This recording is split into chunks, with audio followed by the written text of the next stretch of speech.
What is going on? Welcome in, welcome out, and welcome back to an all-new WCW Monday Night Nitro. We have a whole bunch of things going on right now, and you are about to be in for a treat. This is going to be a night of firsts. We've got some different match types. For the first time, you're looking at it right now, you are going to see a double title match.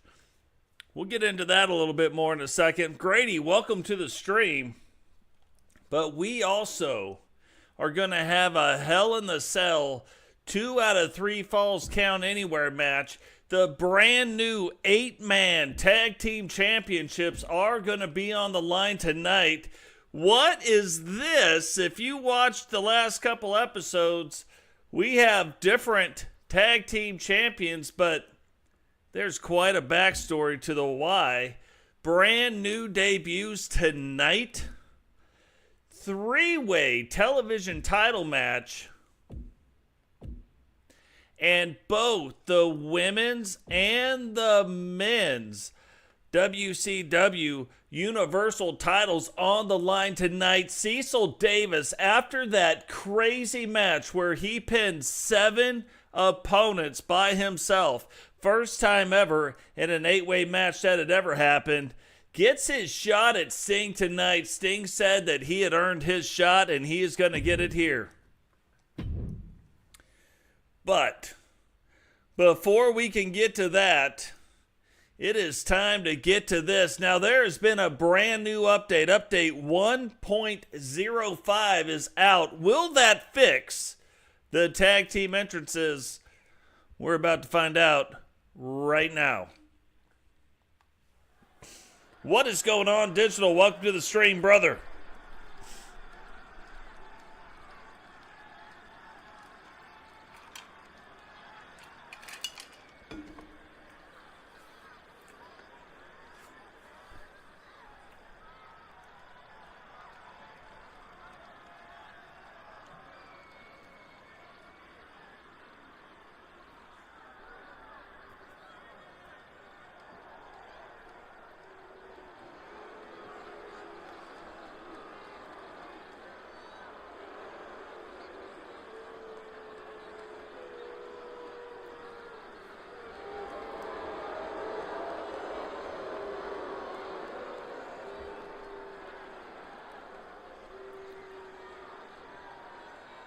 The following contest is a fatal 4-way tag team match and is for the WCW Extreme Tag Team Championship. Introducing first, at a combined weight of 501 pounds, D-Generation X.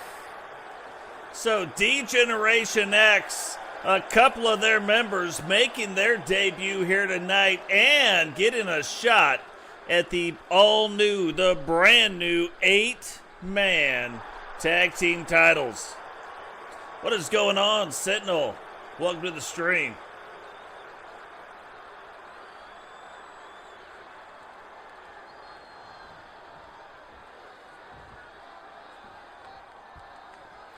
You look at these kind of matches, this is one of the crazier match types that we could run into tonight. We're going to have a couple different match types because there are a couple different ways the matches are going to go down tonight. The main event, not your normal one-on-one match, but a 15-minute Iron Man match.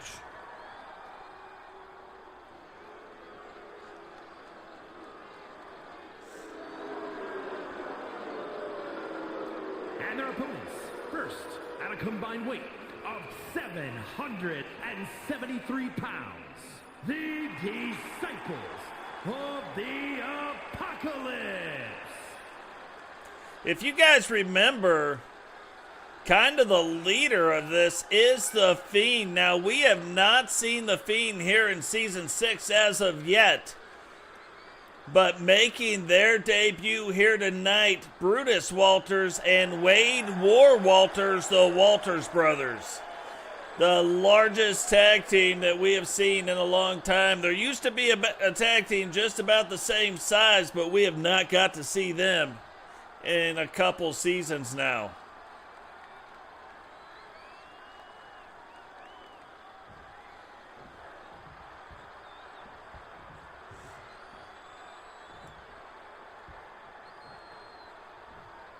What is going on, Herbie? Welcome to the stream, brother. So, D-Generation X, the Walters brothers, and now the Maniacs, who are about to make their way down to the ring, putting it on the line here tonight in an 8-way tornado tag team match. Making their way to the ring at a combined weight of 545 pounds, the Maniacs. Maniacs, longtime WCW World Tag Team Champions, recently lost their belts to the New World Order. However, tonight now getting a chance to go after those 8-way title belts. Not official belts. We have the survival title belts. We have the 8-man tag team title belts. Not technically official belts. However, they are allowed to be carried in the WCW.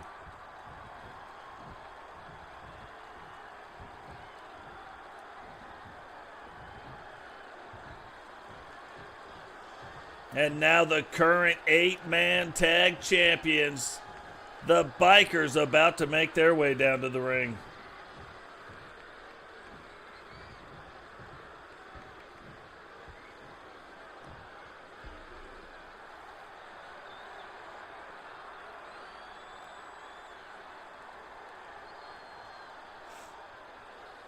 And their opponents at a combined weight of 575 pounds, the WCW Extreme Tag Team Champions, the Bikers.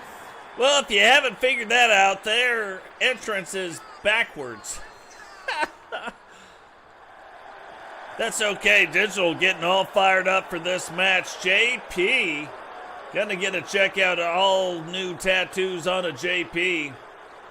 Those are gonna make their debut here tonight. Can these two hold on to their 8-man tag belts? This is the version of the 8-man tag titles that I like the most. But here we go. It is an elimination match, an 8-way elimination match. Last team standing will win.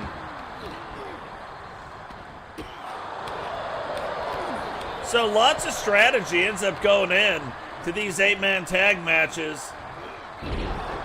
And one of the things you got to be thinking of is there are 3 very, very large people in this ring right now. One of them happens to be a complete team. So, do you try to take the War Brothers out or the Walters brothers out quickly?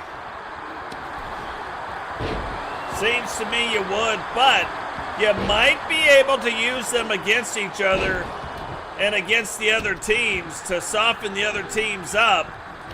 It'll just kind of depend on how the matches go. And if you look at Digital right now on another level, getting after not just the Walters brothers, but also getting after DX and the Maniacs. But I think that is finally catching up with them. Wade War Walters putting them in a submission hold, but now Digital fighting through. Looking like SC Jumpman was going to take him out, but does not. Now look at this. JP rolling up the leg, getting a 1 count, and finally here it comes. The first weapon of the evening, guitar right in the middle of the mat. But nobody really getting a chance to use it.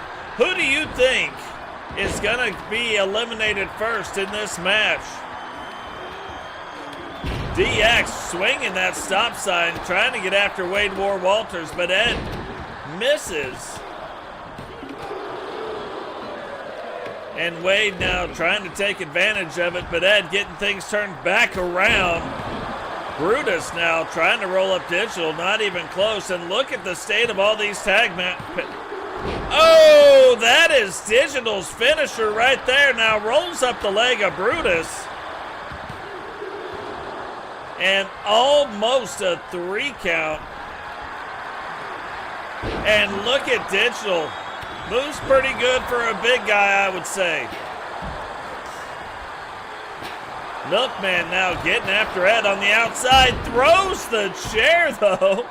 Ends up hitting Wade War Walters in the back. And now that is something you really got to watch out for. Even though people are picking up the weapons, they can throw them across the ring. And that's something that you really want to be watching for. Things starting to break down a little bit now. 6 of the wrestlers now on the outside of the match. Wade War Walters has Milkman up with some bad intentions and a huge powerbomb against those seats. Jumpman now off the top rope, probably the most nimble big man we got in the game. And JP does not quite wrestle what his size is. Wade now rolls up the leg and jump again. And yet only a 2 count. Jace getting Milk in the corner, trying to avoid what's going on with Wade Ward Walters. It looks like he did it. Now rolls up Milk. 1, 2. And Milk proving that does a body good. Kicks out of that. And Jace moves on to Brutus, it looks like. Now, I find it interesting that the 2 of the smaller competitors, JP and Ed, seem to be the 2 that are trying to face off or stay faced off. And SC Jumpman, the first eliminated in the match, but Milkman sees that, grabs Digital, but look, Digital not staying on the ground, using those ropes to get back up to his feet and trying to stay out of the way of Milk right there, but Ed now fighting through as well. Looked like Ed might have been in the wrong place at the wrong time, but kind of worked out a little bit for him. And Wade War Walters sneaks in and pins Digital.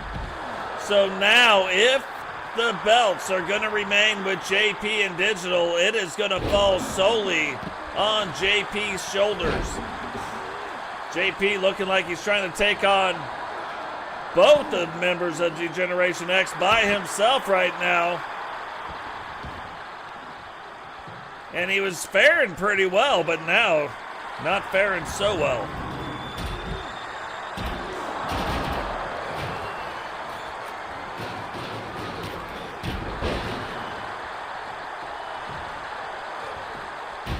Look at that. Now you'd think there would be a rope break. You can see Wade's foot clearly in the ropes, but the referee didn't see it very clearly and wasn't going to call it.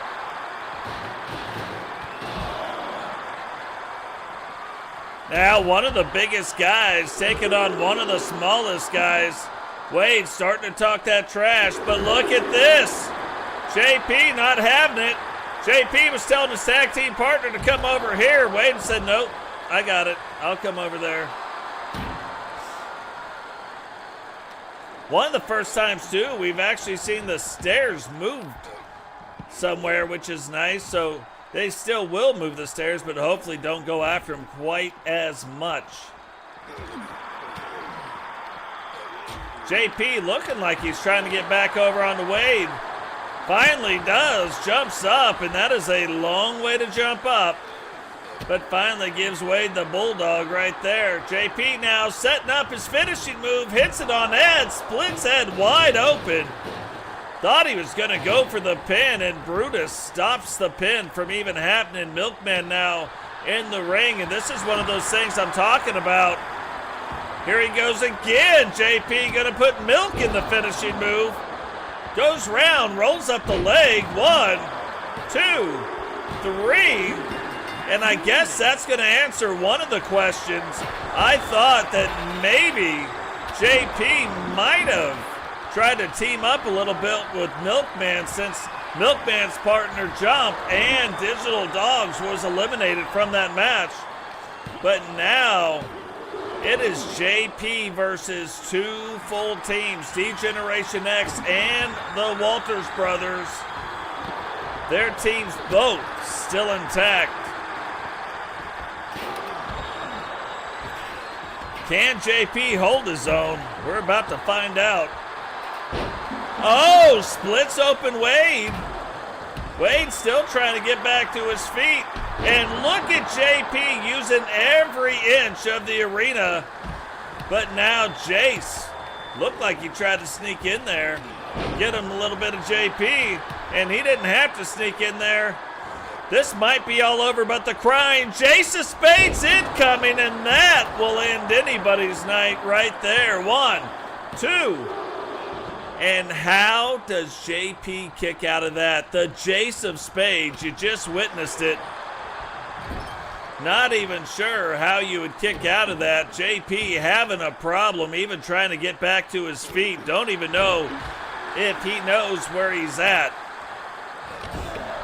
Now you look at the size of these other wrestlers. You look at the size of Ed, JP, and Jace.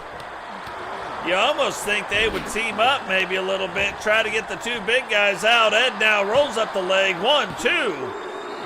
And kicking out again in 2, but that it just isn't the case. It is almost like every man for himself right now. Another big blow to the head.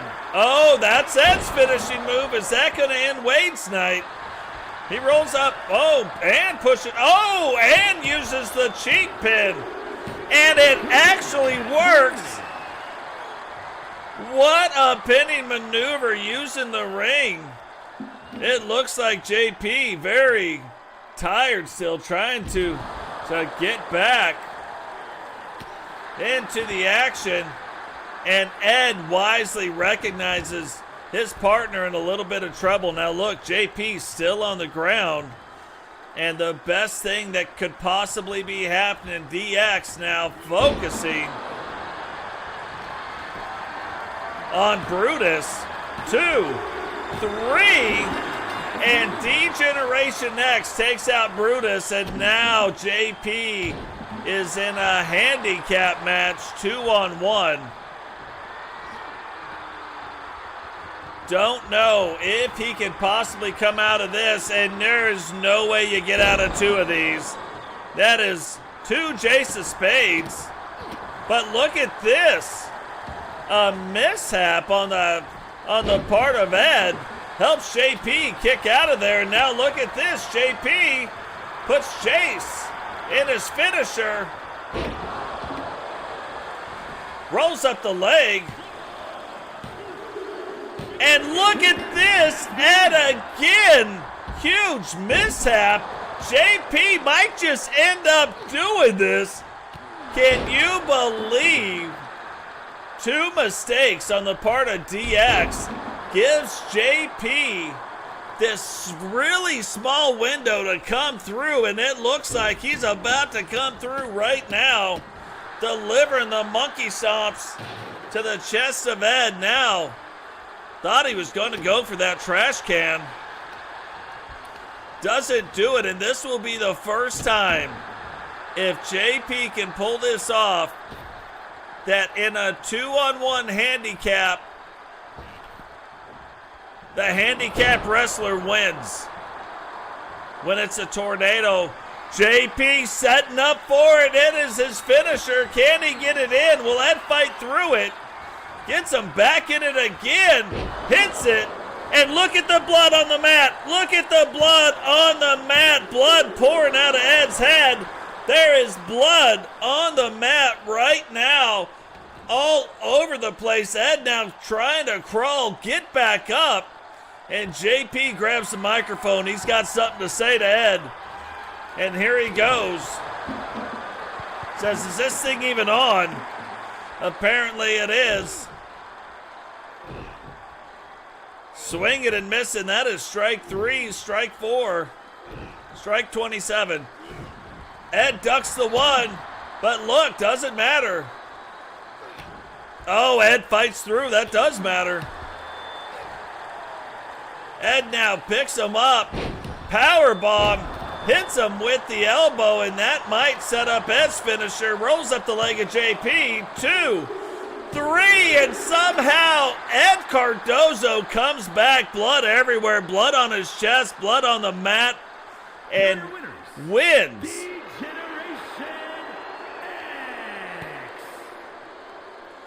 And ends up winning the 8-man tag titles. Look at the blood. Blood just everywhere. But that will show you the resiliency, not just of Ed Cardozo, but look at JP almost came back to win this match in an unbelievable fashion. What an amazing match to start off tonight. That is out of control so far. Well, if that is any indication on what's going to keep on going on, it is going to be one heck of a night. So now moving on to the first time ever, 2 title belts on the line. If you remember back, Paul the Thing had beat Totes McGoats for the WCW World Championship. Champion versus champion contest is scheduled for one fall. That is for the Universal $1 million and WCW United States Championships.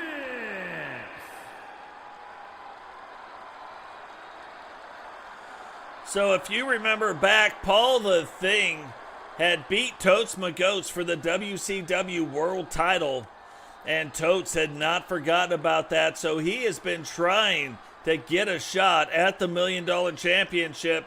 Paul the Thing said no, however. He had already beat him and wasn't worried about it. Once Totes McGoats won the WCW United States title, he went back to Paul, and Paul said, only if you put your belt on the line. If you want my belt on the line, you got to put your belt on the line, and that is exactly what Totes has done. So this is going to be our very first dual title match in the history of our Universe Mode. 104 total episodes, and this will be the first time it has gone down. So the Universal $1 million championship title belt on the line and the WCW United States title belt on the line. Will the Horsemen add another title to their stable tonight? Or will Paul be the one walking out with 2 title belts?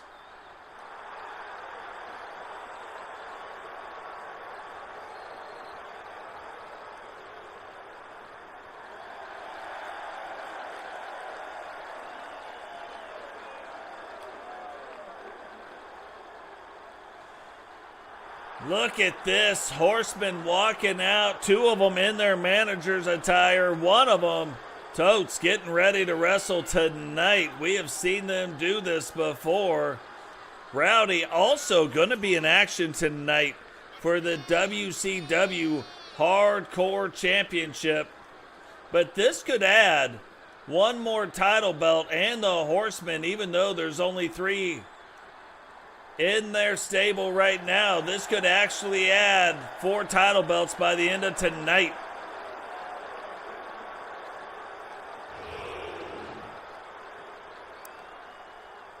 Are the Horsemen going to play a role in it tonight?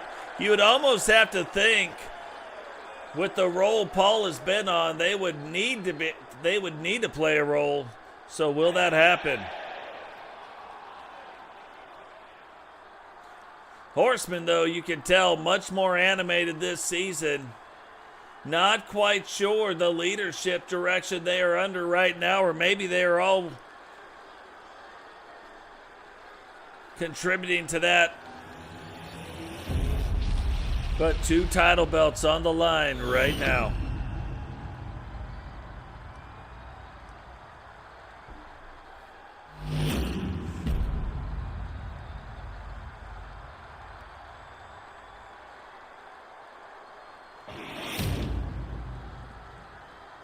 Introducing first, from Pangea, weighing in at 287 pounds, the Universal $1 Million Champion, Paul the Thug.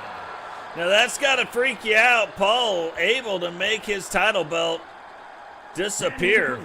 From Huntsville, Alabama, weighing in at 258 pounds, the WCW United States Champion, Frankie the Reaper Fingers. Maybe Totes is trying to foreshadow what's going to happen here in this match right now. Totes actually announced as the U.S. title, but was holding the $1 Million title. Referee now collecting up the belts now that all the funny business has ended. That would be interesting. Who do you guys think the fourth horseman's going to be? I have a feeling we're going to start finding out here before too long. Here we go. Totes off to a fast start and is going to have to really maintain control of the match if he's got or wants to have a shot at beating Paul. Paul, the bigger of the two wrestlers, but does give up a little bit of speed to Totes. Not that it's a huge size difference or a huge speed advantage, but there's just little edges in this match right now. But either way it goes, not going to be easy. Paul going, man, it's got to be my turn now. Rowdy's like, hey, look at that. Rowdy already involved in the match talking to Paul. Paul's telling him, hey, you stay out of this match. Rowdy's like, all right, I'll stay out. But what that does is give Totes enough time to get back to his feet. And Totes try to play a little possum, get him to come back out. Paul obliges, comes back out, but then gets to whooping Totes. And now trying to maintain control, rolls Totes back into the ring. Totes probably up before he was expecting it. And now tries to take him over into the corner. And starting to use the ring against Paul. You know, you look at some of the different wrestlers this year, kind of a different repertoire of stuff that they're starting to bring out. We remember at the end of season 5, Totes was starting to add a little bit of springboard stuff to what he does. Not a lot, of course, but we're starting to see a little more activity in the ring, a little more creativity, I should say, in the ring. So, very, very interested. What is going on, Dubs? Welcome to the stream. So here we go, double title match. Paul the Thing putting his Universal $1 Million Championship belt on the line. That's also got to make you wonder, if Totes ends up winning this match, will Paul start setting his sights back on the WCW World title, or will he have his sights maybe set on the Universal title belt? Definitely something to keep our eye on. Universal titles will be on the line here tonight. Here we go. There it is. The extraction now rolls up the leg. 1, 2, 3. And I don't even think Totes can believe it. Got a little help from his horseman partners. Ladies and gentlemen, here is your and Frankie the Reaper Fingers. But Totes McGoats winning the Universal $1 Million Championship tonight and retaining the United States title belt, bringing yet one more title belt to the Horsemen. Horsemen really starting to grow in strength right now. Now, if you ask them, they've always been the premier faction, but it's going to be kind of hard to deny with this many title belts.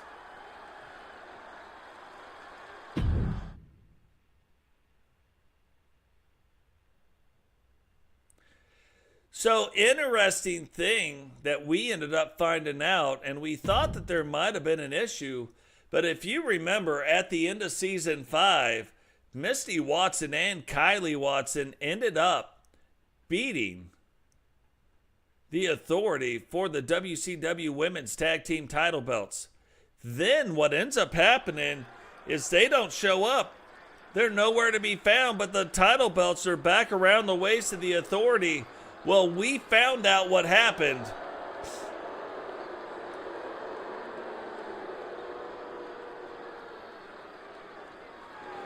We found out what happened with that, and we'll be talking about that very soon. But right now, Mimi and Phoenix making their way down. Mimi making her debut here in Season 6. The original Thrill Seekers tag team, now known as the Order of the Phoenix, along with Jane and Angela Starr. But I'm telling you, I really, really like Mimi's model a lot better this year. A lot sharper, a lot crisper, I think, and just done a little better. Really digging it. So it's a good deal. Phoenix, awesome as always. But we found out that what happened was the women of the NWO got jumped in the back. That's also what led to Heather having to step in for one of her partners to go after the United States title belt in episode 1.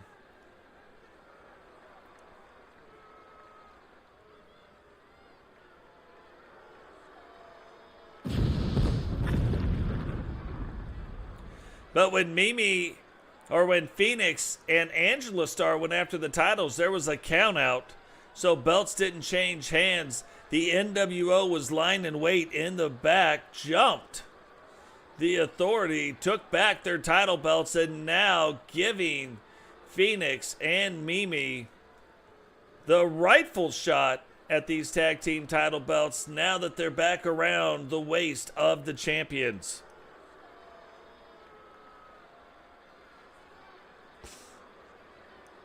Look at these brand new women's tag team title belts, though. Absolutely gorgeous belts. Remember, everything can be downloaded in Community Creations using hashtag Totes. Every single one of our created wrestlers, every single title belt, all downloaded using the hashtag Totes.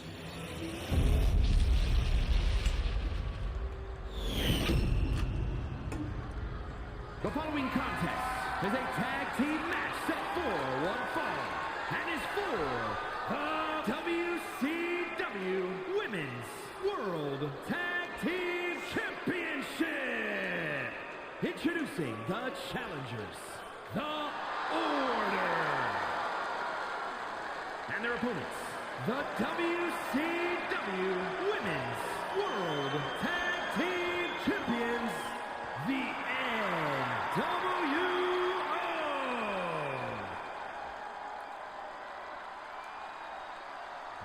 To be fair, there is not too many of the models that I do not like better in Season 6 over Season 5. So, usually it's about a 50-50 crapshoot. This year, it is almost 100% of the models I think I like better. We'll have to see the way that goes. But here we go, getting our first look at the women of the NWO here tonight. Misti and Kylee Watson trying to defend their World Tag Team Championship title belts against the Order of the Phoenix. Now, Misti Watson, former world champion. Phoenix, former world champion. Kylee was in the mix for a while. Didn't really have a lot to do in Season 5, but now looks like she is going to be playing a much larger role here in Season 6. Look at that double team move. Phoenix probably sent reeling a little bit, and you can tell that the women of the NWO definitely have the size advantage over the Order of the Phoenix.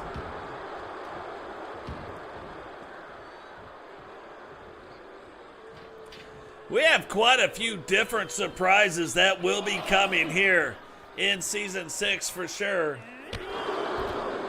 Very excited about where this season is going.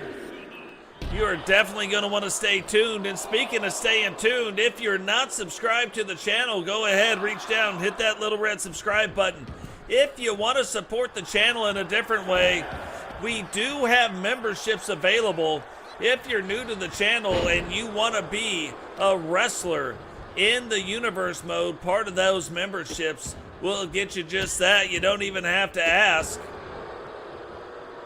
Every member will get a wrestler created for them inside of the Universe Mode. If you do not want to become a member of the channel, that is also okay. You can always support the channel by subscribing and being active in the chat. If I see you enough, more than likely you're going to become a wrestler in our Universe Mode. Look at this, Mimi getting in, and now Kylee tagging back in Misti. Misti goes, whips Mimi into the corner, goes, rolls up the leg. 1, 2. And already a 2 count coming across. Remember, Misti's got that finisher, Res Redemption, kind of based off at the end of days, but Res Redemption has won her a world title.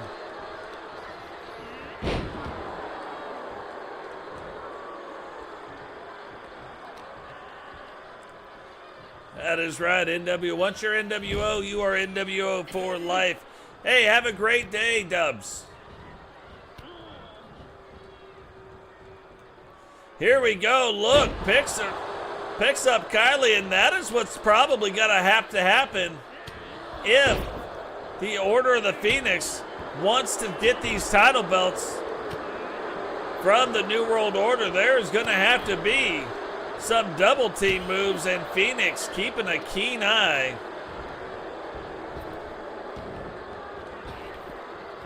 on Kylee.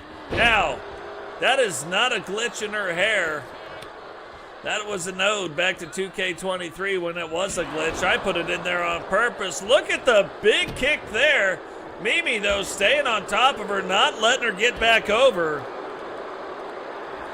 to her corner.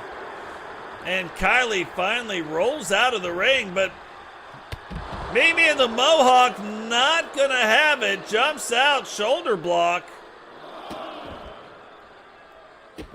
And Mimi now controlling the action on Kylee. Looked like for a little bit there, the New World Order was going to run away with this, but right now, the Order of the Phoenix making inroads, making a comeback to get back in the thing. Now remember, title belts cannot change hands, and as I say that, Mimi does remember. But Kylee gets Misti tagged back in. Mimi trying to get to Misti, but Kylee blocking the way. Finally gets back to her feet, and Misti chasing Mimi to the outside of the ring. Mimi, though, sees it coming. Thought she was going to be able to take advantage, get some things turned back around, but does not. And Misti staying in control, dropping the elbow, using some 360 body movement to kind of increase the velocity of that elbow. And remember, the NWO doesn't care if there's a count out, win or lose. They keep the title belts, and that's what it's all about. Misti, though, or Mimi, recognizing that, throws Misti back in the ring. Misti sitting there waiting on her. Whips her back into her own corner and gets to work on the arm of Mimi.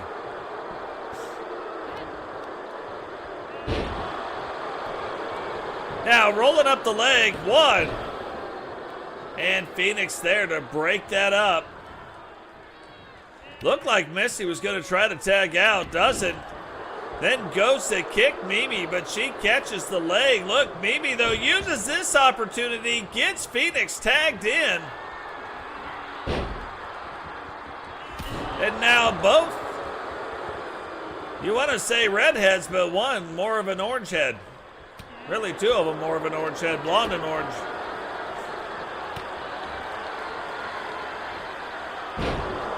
Oh, that normally sets it up. She's going to try to roll the leg anyway. 1, 2. And Misti kicking out in 2, but that normally sets it up. The rise of the Phoenix. And here it comes. We just got done talking about it. Rise of the Phoenix. Hits her with it. Goes for the pin now. Rolls up the leg. 1, 2. And almost a 3 count. I am shocked that Kylee did not get over trying to break up that pinning maneuver, but does not. Misti still, though, finds a way to kick out of it. And Phoenix keeps the offense going.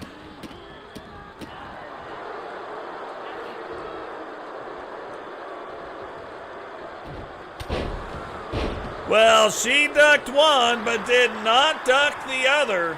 And Misti now dives and gets Kylee tagged in. Look at this. The jumping knees. Kylee now getting things turned around, but Kylee on an island. Rolls up the leg. 1, 2. Oh, not even a 2 count. That has got to be a little bit concerning if you are the NWO. To be this deep in the match and not able to even get a 2 count on Phoenix, that has got to be a little bit worrisome. But at least now they know where they're standing. Kylee now picks her up. Oh, Phoenix stops it, reverses it back around. Body slam. Thought she might have tried to tag out. Does not yet. And now goes over and gets Mimi tagged into this match. Kylee saw it coming, though.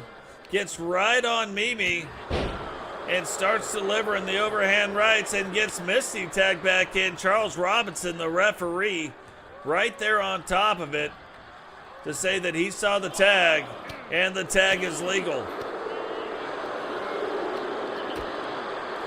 So again, back and forth these guys go.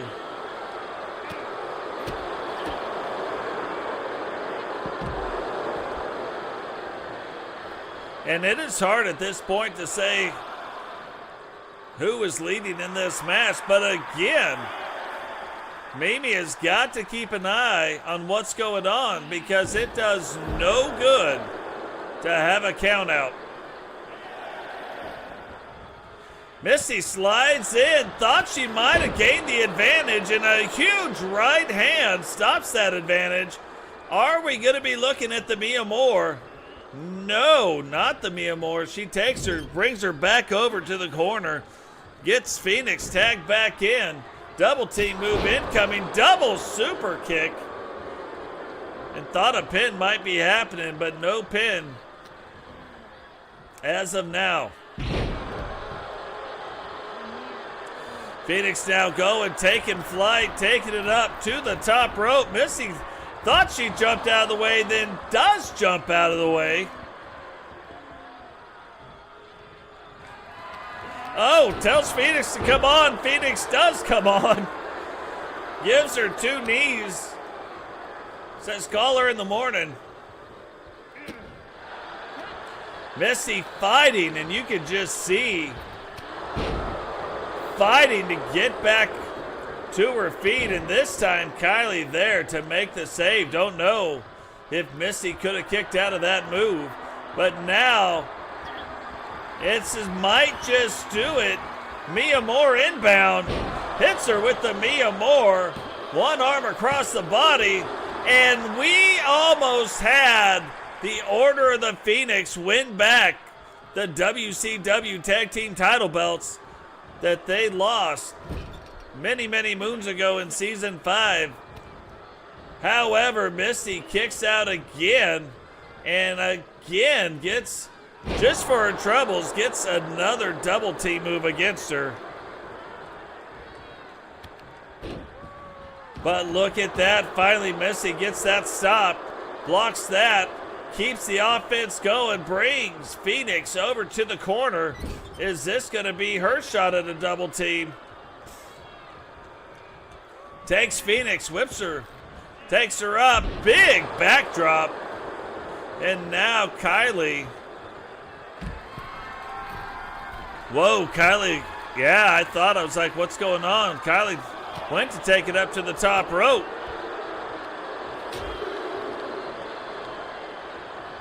Phoenix now makes it back into the ring, though.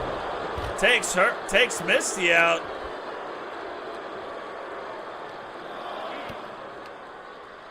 And now down. Both of their partners are down on the ground. So this is the opportune time to try to pick up the win. Phoenix going for it, but only gets a 1 count. And we talked about how disheartening that must be from one side. That has got to be very disheartening from her own side as well. But here she goes, trying to get Kylee up.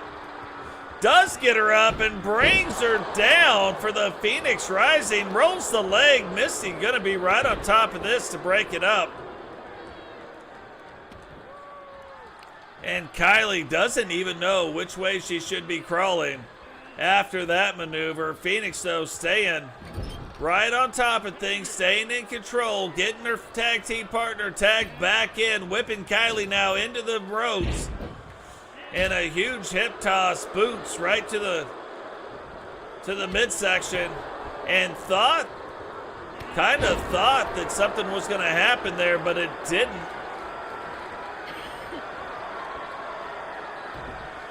Mimi has her up and right back down for the Mia Moore. Goes for the pin. This might be it.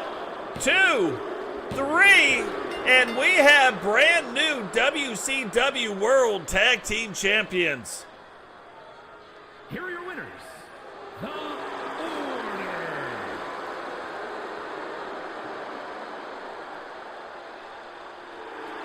The Order of the Phoenix, your brand new tag team champions in Mimi's Season 6 debut.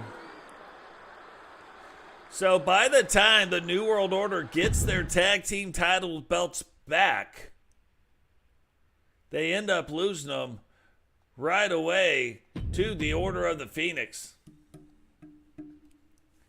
So another set of debuts, Kelly Kidman and Allison Wagner now making their debuts here in Season 6. One a member of the Bikers and one a member of D-Generation X.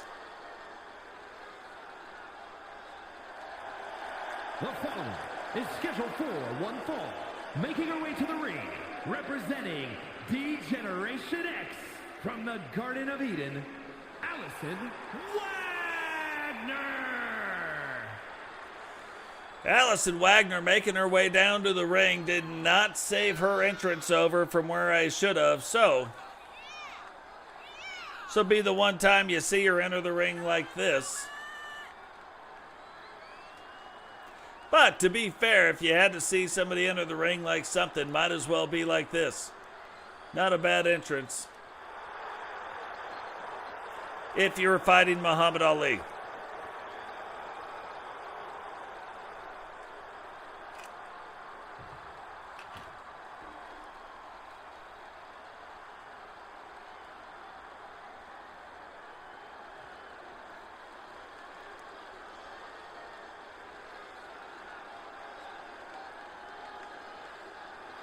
Look at the absolute state of what's going on here. This is a lot of smoke. This is why WCW officials have the fire departments, the local fire departments, always on standby, waiting just to say hi. Did they stop? No, they just rolled by.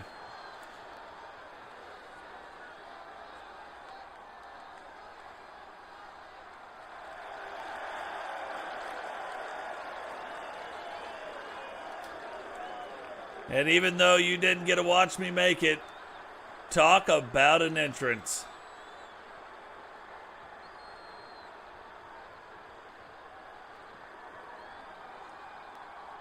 There was a glitch in the game where it was dark. This one is dark on purpose.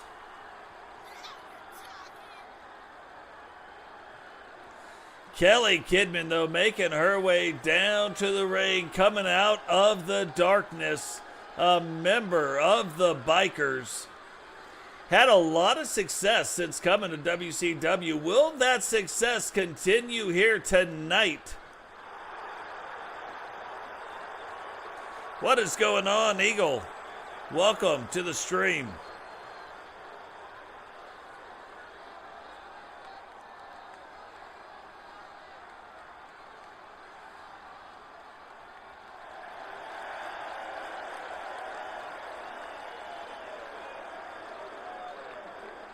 This is one of those things where we talk about the models this year over last year, and she is another one. Bikers from the West Side, Kylee Kidman. A little late on the announcement of Kylee Kidman there, but whatevs.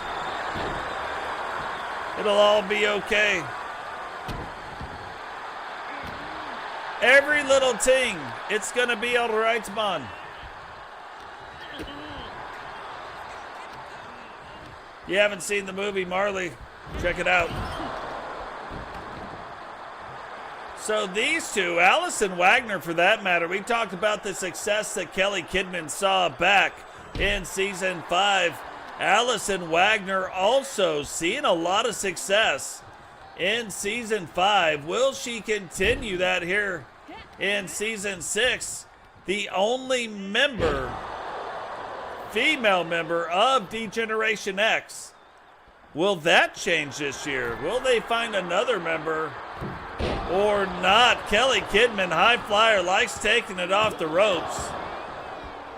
But Allison Wagner kind of cut from that same cloth of a Victoria Van Diver, where her height is what really generates the power and the momentum of some of the moves.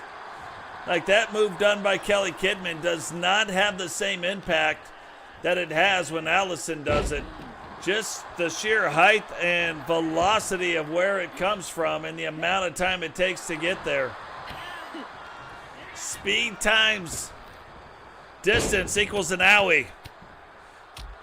What is going on, Solo? Welcome to the stream, brother. Guys, if you have not gone and checked out Solo's channel, go check it out. He runs a very similar, different, but very similar style of Universe Mode. Very fun to watch, very entertaining.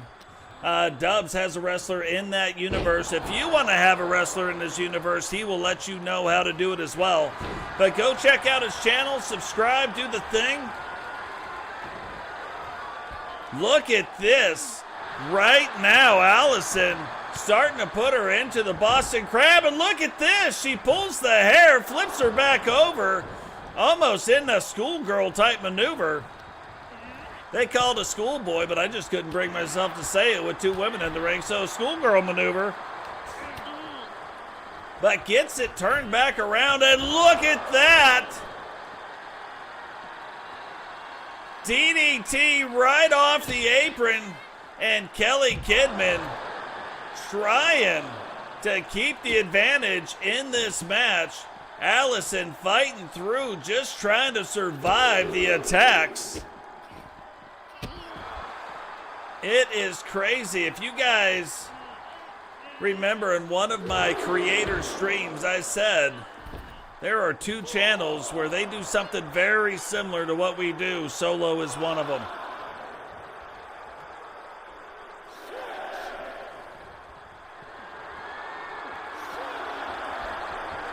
No title belts on the line, but I don't think Kelly's going to want to win this, just like Allison wouldn't want to win this on the count out.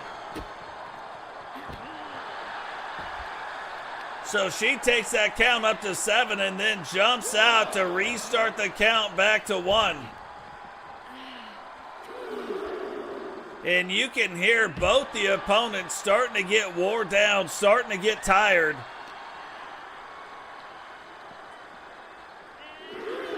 And Kylee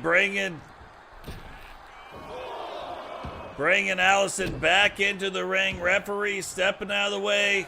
Kylee gonna take it up top, gonna take flight, looking around, walks the ropes. What? Tries to hit her with an elbow, gets out of the way. Allison now taking advantage of the mishap Allison playing a little bit of possum there. But look at this, Kylee getting back, getting things turned back around. And she just seems tonight to have an answer for anything Allison is trying to bring.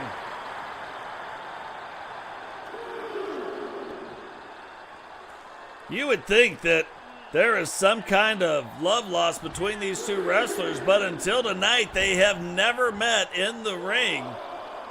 And now I'm starting to think these two need to meet more often. Just putting on a heck of a match.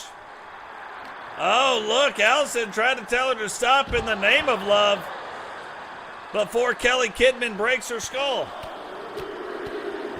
Kylee gets back, delivering punches right to the top of the scunion,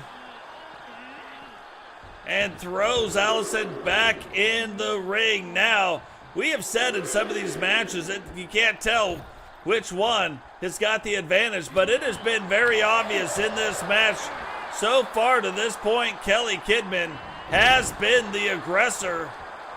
Is Allison going to be able to find a way to get things turned around? She'll have to do it quick. Didn't even have to get out of the way of that one. Kylee said, hey, if at first you don't succeed, try again. But it is not working. I always say if at first you don't succeed, skydiving is not for you. Look at this, unbelievable. Every single time you think Allison's got it turned around, got it figured out, going to start becoming the aggressor, Kylee Kidman comes up with something else.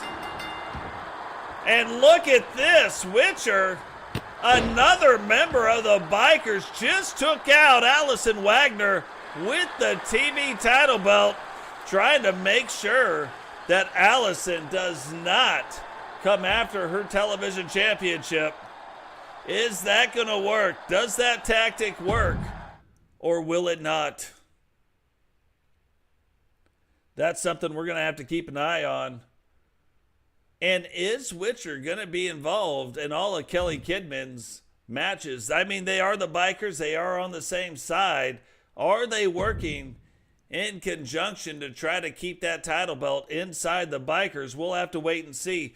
Now, if you remember from the last Thursday Thunder, it was in a non-title match, Dragonuv versus Goldberg. GC Rock, who lost a television title chance to Goldberg on Monday Nitro, came down, tried to steal the belt from Goldberg. Is a triple threat Falls Count Anywhere match, and is for the WCW World Television Championship. Introducing the challenger from London, England, weighing in at 311 pounds, the unrelenting GC Rock. Came down, tried to steal the title belt from Goldberg. Goldberg stops him, takes the belt back, but this gives Dragonuv the opportunity to take a shot at Goldberg. Does take the shot and ends up pinning Goldberg for the 1-2-3. We have not seen Goldberg lose many matches. Now, it was a non-title match. We thought that Goldberg would want to face GC Rock. However, with that win, our GM, Eric Bischoff, decided to make the match between Dragonuv, GC Rock, and Goldberg. So three-man elimination match gonna happen right here, right now. GC Rock, Dragonuv, and Goldberg will be in the ring.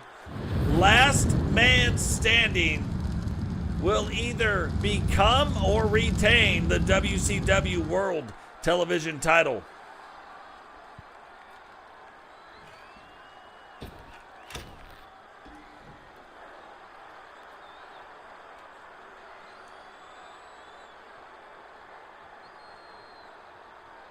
And introducing the challenger from the edge of reality, weighing in at 232 pounds, the Dragon.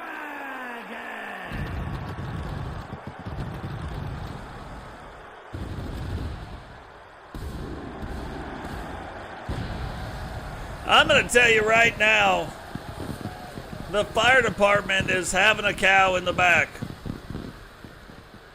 They're like, could you guys cool it with the pyro? No.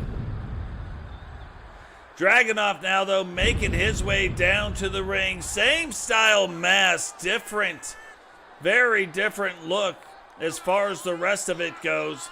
But Dragonuv making his way down to the ring. Longest reigning light heavyweight champion when we were TSW and not the WCW. Will he try to get back on another run yet again? Don't know, because right now his sights are set on that WCW television title. And even though he has given up quite a bit of size to these two guys, he wrestles bigger than he is. Now watch right there. Oh, you know he's feeling it. Gives you the dragon shimmy. And you gotta love that.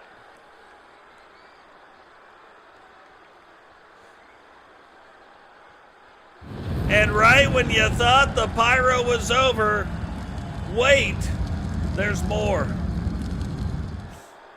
He's a dragon. He's not going to get burned by fire, I'm just saying. There's no worries. And now the moment that most of the people in this arena have been waiting for. It's Goldberg.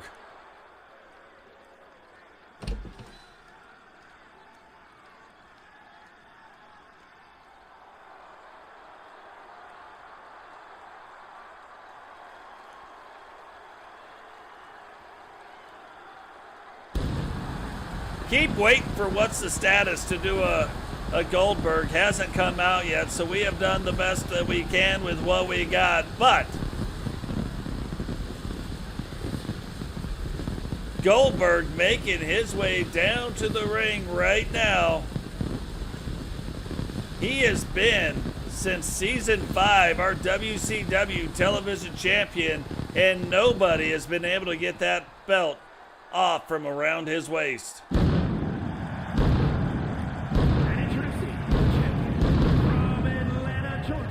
Weighing in at 275 pounds, the WCW World Television Champion, Bill Goldberg.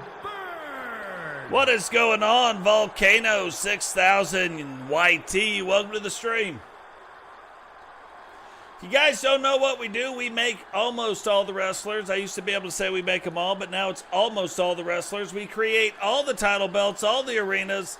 We turn off the commentators. I do the commentating. I let the computer control the matches. I see it when you see it. Nothing is rehearsed. I write all the storylines, I book all the matches, and then deliver it to you guys for you guys to watch.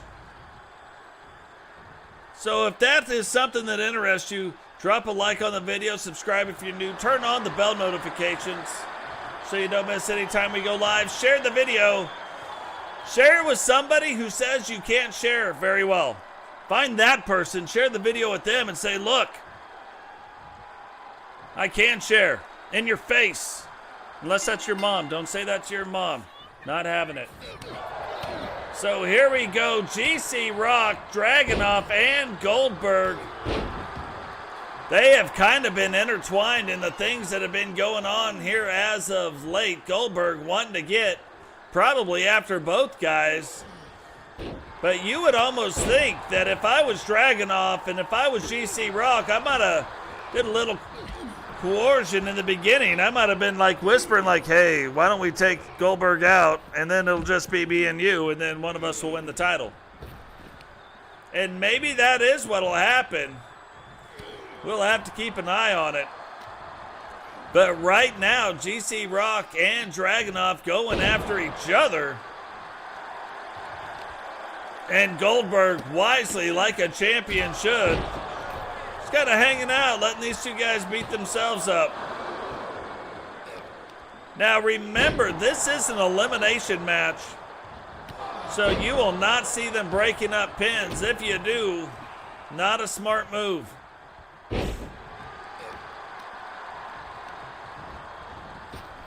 Dragonuv once again whips Goldberg out of the ring. Gets GC Rock. GC Rock trying to move around, get to the ropes. Can't quite make it. Finally throws Dragonuv off of him. And Goldberg making his way back into the ring. Look at this. Dragonuv again wrestles bigger than he is. Is not afraid to get in the ring. Almost kind of like a little Rey Mysterio-esque. With his own flair.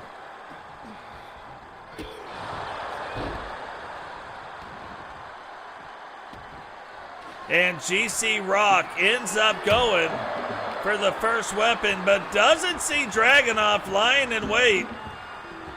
Throws Rock back into the ring and uses Rock as a distraction to get to Goldberg.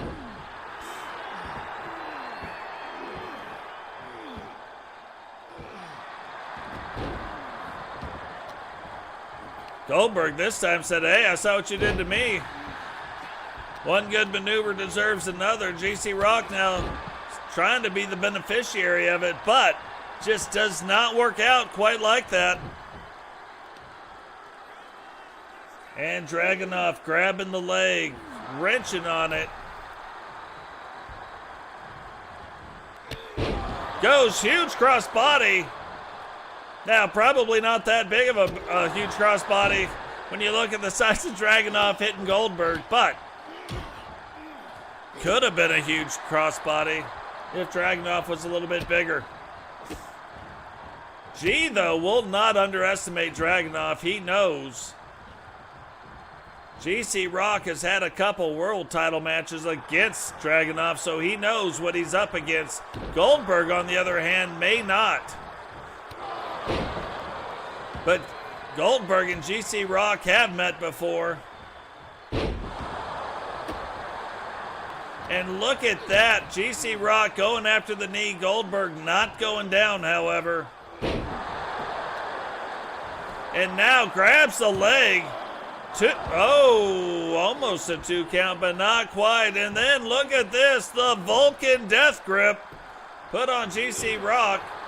And wisely Dragonuv lets that go before he realizes how ineffective it is.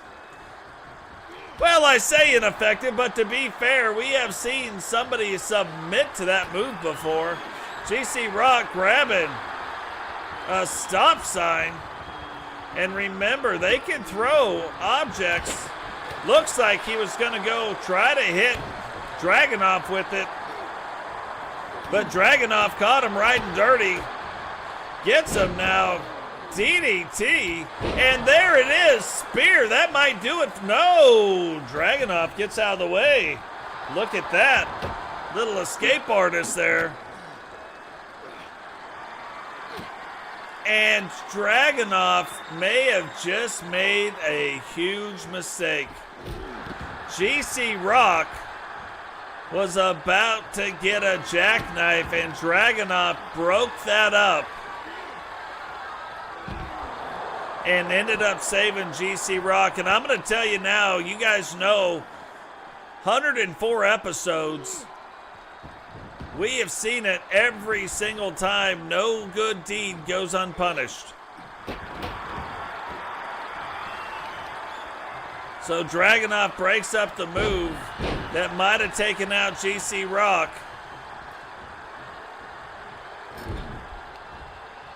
And that could come back to haunt him.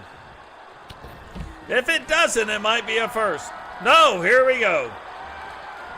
Goldberg now getting Dragonuv up. And what goes up must come down. 1, 2, 3. And just to keep the statistic going, 100% of the time, no good deed goes unpunished. Goldberg now kind of starting to get on a roll. Can GC Rock turn it around? Right now, doesn't look like it. Goldberg walks over, gets the trash can, throws, hits, and splits open GC Rock. Now, we can't see the blood, but the blood has got to be pouring up underneath that helmet. And Goldberg setting up again. Might just get G right here. Is Goldberg going to retain the television title? Hits him with the jackknife. 1, 2, and somehow GC Rock kicks out of a jackknife. Thought Goldberg might actually try to get GC Rock in the ring. Look at that. G fighting through it. Fighting through it again. And can't keep fighting through it apparently. No. No, he can. My bad. So G trying to get the upper hand. Trying to retain or maintain control of this match. Does not and cannot afford to take another jackknife. Walks over, gets the trash can, the same one that split him open. And now he hits Goldberg with it while delivering some boots. GC Rock is putting those boots upside your head. He's putting boots upside his head. Now this is normally what would set up his finisher. Is that what's going to go on right here? Can GC Rock get in the finisher? Can GC Rock finally end the reign of Goldberg's television title run? Here we go, Rockopotamus. Is he going to get it in? He does. Now rolls up the leg. 1, 2, 3. And we have a brand new WCW World Television Champion. Here is your winner, and new WCW World Television Champion, the unrelenting GC Rock. So GC Rock proves that his tactics last week on Thursday Thunder did help him come and gain, after losing it on the last Nitro, now gain the television championship. What is Goldberg going to do, and how is he going to respond to the likes of that? We will have to wait and see. Now, over halfway through, we now have, for the very first time, a Hell in a Cell match on Monday Nitro. 2 out of 3 falls. 2 out of 3 falls. That means the first person to pin anybody twice, just pin anybody, first person with 2 pins will win the WCW Hardcore Championship.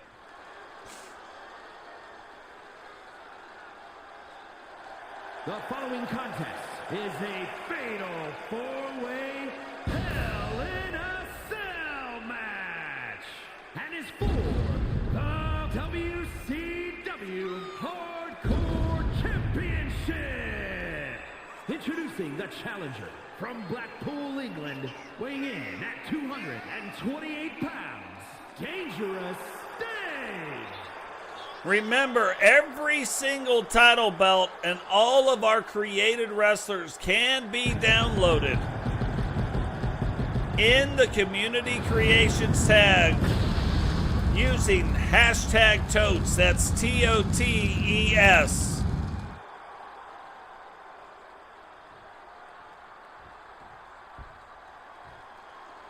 And every single one that I do is complete. Complete entrance, complete movesets, complete finishers, complete victory motions, complete everything.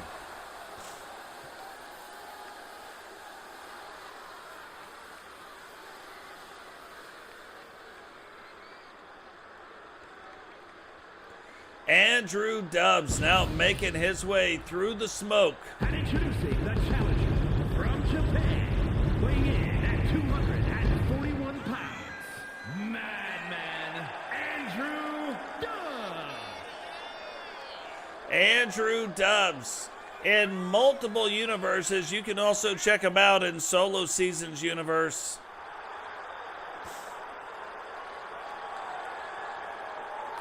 but is also here competing, the man from Japan competing in the WCW. Now you may wonder why they call him the man from Japan when he's got a lot of Canadian gear on.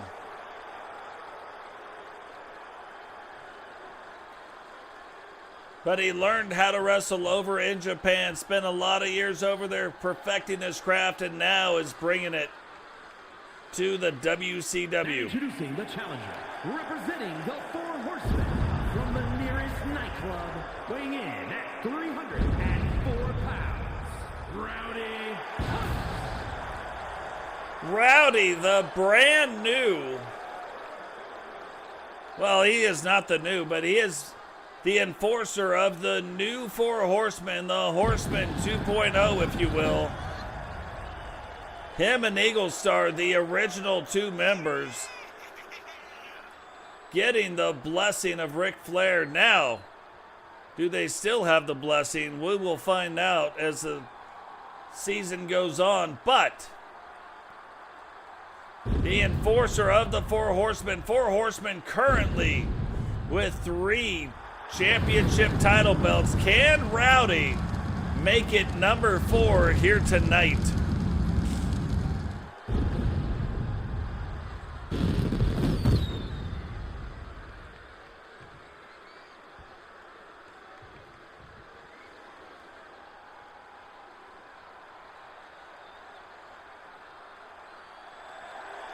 And introducing the champion from Montgomery, Alabama, weighing in at 240 pounds, the WCW Hardcore Champion, Bobbi.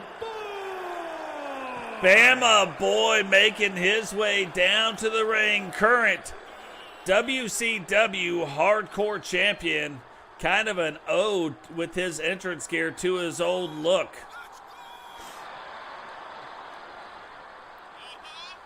Really like the new Bama this year. Still on the lookout for different half face paints. So we'll have to see how all that goes. But Bama boy, will he be able to retain his title here tonight? I mean, you are talking about 4 or 3 other very, very tough competitors. Bama, no slouch himself. And the Hell in the Cell title match is not like your typical title match. You are not trying to get out. You still have to win by pinfall or submission. However, you can use that big steel cage that is not right up against the ring against your opponent a lot.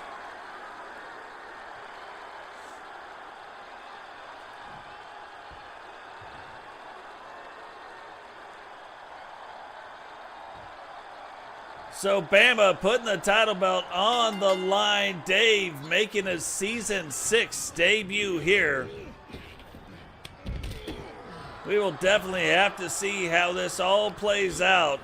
But anytime you put 4 men in the ring, you make it a 2 out of 3 falls match, you got some things going on.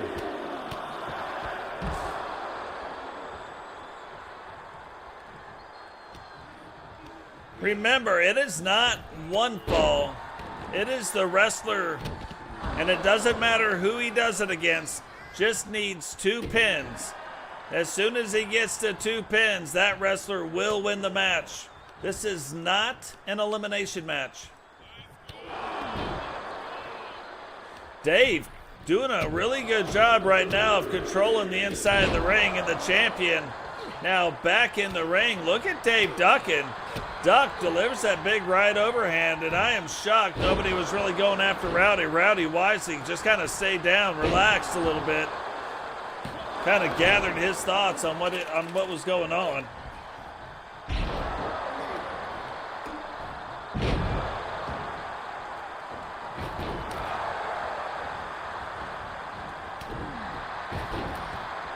And there it is, Bama. You got to keep an eye on Bama. Well, you got to keep an eye on Dubs too. Well, and Dave, all 3 of them have some very unique moves that they will pull out. And it's crazy just the fact that they're all in. Guys, while you get a chance, Eagle Star doing a 24-hour charity stream that starts in 2 hours. Make sure you go subscribe to his channel, check it out, and give what you can give. Whether it's money, whether it's time, whatever it is, bringing awareness to things is always a good thing.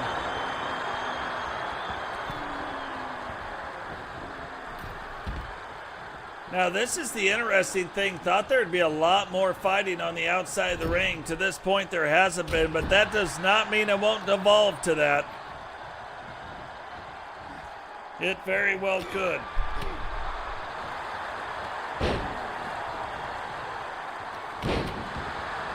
Dave now fighting back against Rowdy. Andrew Dubs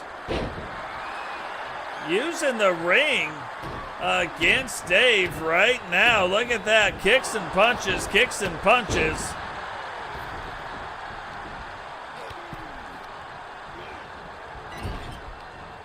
Dubs and Bama getting after it in the corner. Dave now rolling Rowdy up over that. Runs, big shoulder block, tries, goes, rolls the leg. And only a 2 count on Rowdy. Dave, though, catching Dubs and trying to get him over to the corner. Dubs not having it, though. Now Rowdy rolling up the leg on Bama. And for whatever reason, you'll see a little bit of it. I mean, it kind of makes sense. It not being an elimination match, but here we go. Whoa, the thing that I thought would happen, I thought it was starting to happen. Dave, though, changes his mind. Bama says, hey, maybe you don't change your mind. And look at this, Rowdy getting knocked up against that cage. Dubs now fighting Rowdy on the outside, using the steel steps, using every little thing that he can use, and Rowdy trying to throw Dubs. And Dubs wisely going down.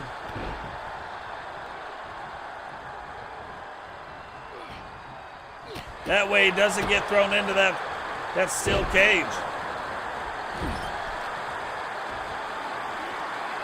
Rowdy now trying to pick up the champ. Champ fighting through it. Dubs in one corner and getting out. Dave in another corner. Thought Dubs would take advantage of that. Does not. And Bama throws him into a corner. And now starting to use that ring against him. Rowdy on the outside of the ring trying to get back to his feet. Dave taking advantage. And look at that. Dave throws Bama into Andrew Dubs. Both of them sitting in the corner. And that takes their toll. Rowdy reversing it back around in a huge Rowdy choo-choo train. Just got run down that tracks, the tracks of Dave, and knocked around. Rowdy rolls up the leg, one. And Dave now kicking out in one. What is going on, Witcher? Welcome to the stream.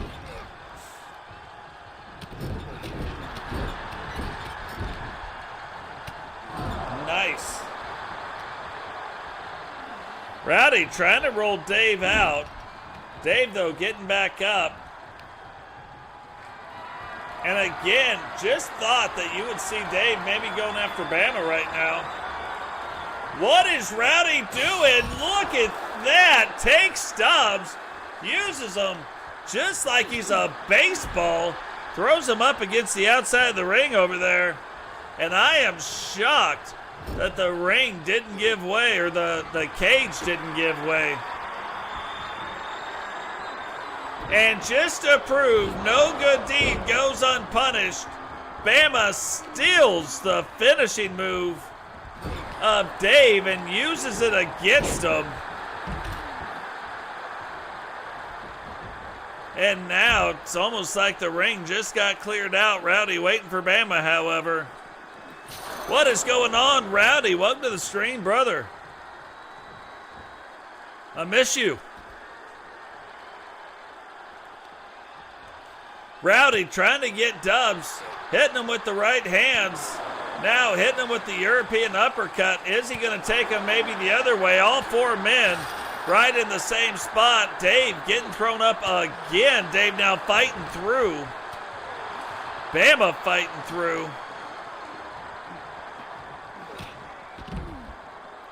And Bama takes Rowdy, trying to throw him up against that thing, but Rowdy, I think, got down on the ground wisely before getting knocked in.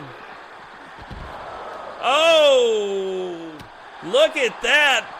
Now the steel cage has been busted open. Rowdy thrown through it. And I don't even think Dave knows where he's at after getting hit by his own finishing move.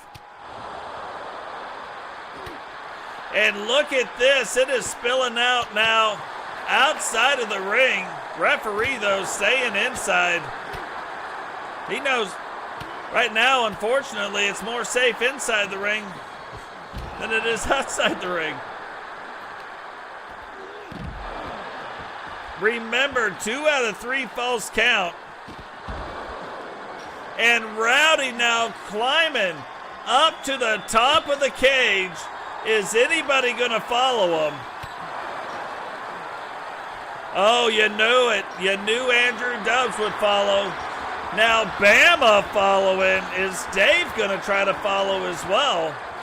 Look at Dubs. Dubs stops trying to get Bama off the cage. Knocks Bama all the way back to the ground. And is Dubs going to... No, Dubs still going to go to the top.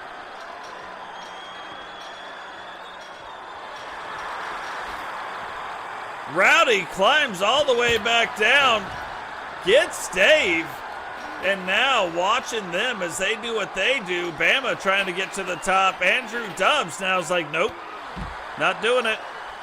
Dubs trying to get back to the bottom, not having it. Dubs now crawling to the top. Does Bama see him coming? Look at the whole crowd getting behind Bama. Bama, boys, look at this. Didn't see him coming. Now these two going after it on top of the steel cage. You got Rowdy and Dave on the outside of the cage. And hits him again. That has got to hurt. Rowdy sees all the fun that is going on up top of this cage, and he gets up there as well.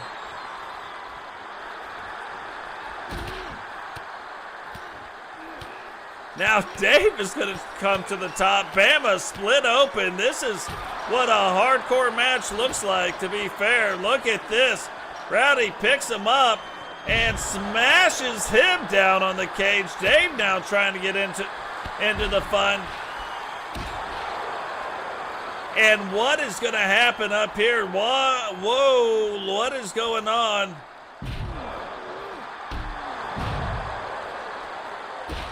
And now, Dubs setting up for his finisher. Dave split open. Hits him with the finisher, but there, even though the referee is watching, it doesn't matter what the referee's watching.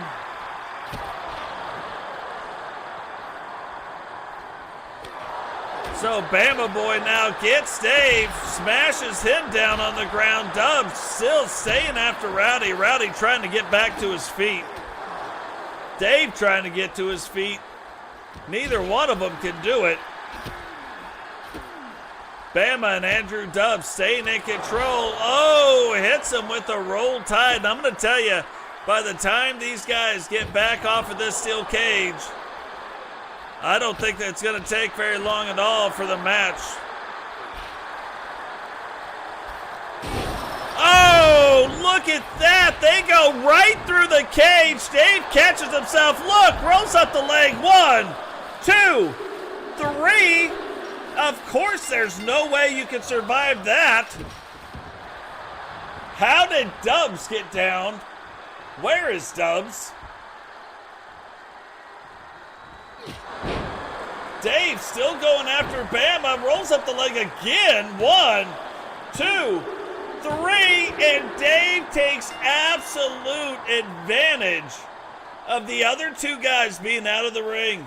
Here is your winner, and new WCW Hardcore Champion, Dangerous Dave.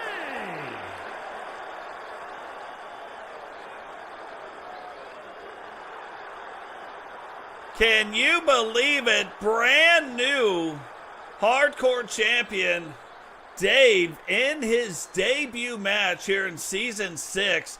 Very first Hell in the Cell match, 2 out of 3 falls. And it was absolutely brutal. Exactly what you think a hardcore match should be. And Dave comes out on top. Holy Moses.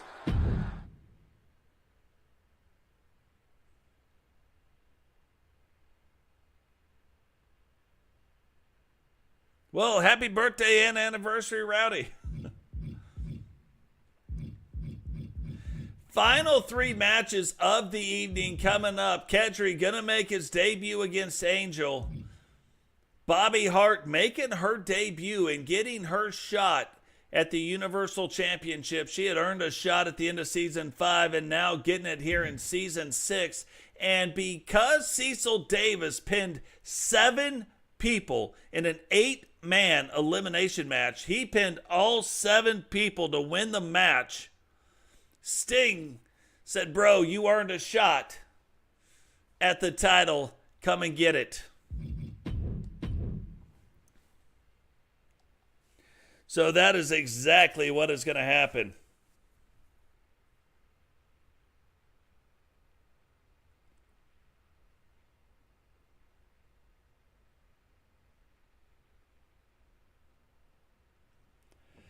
Absolutely crazy. Here we go, Angel.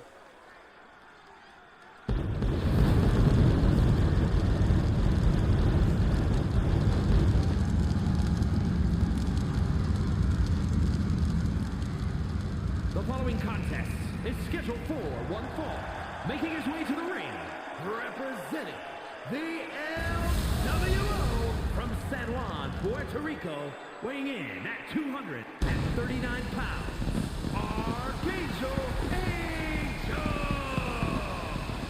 Angel now making his way down to the ring. We have tuned Angel better. And hopefully that will show here in this match. Kedri now going to make his debut as well. But Angel, the WCW World Champion, lost it to Blackheart. Tried to go after and get it again. Blackheart defended the belt not just against Angel, but also against Sentinel in the same match. And you gotta believe that that has got Angel all kinds of fired up.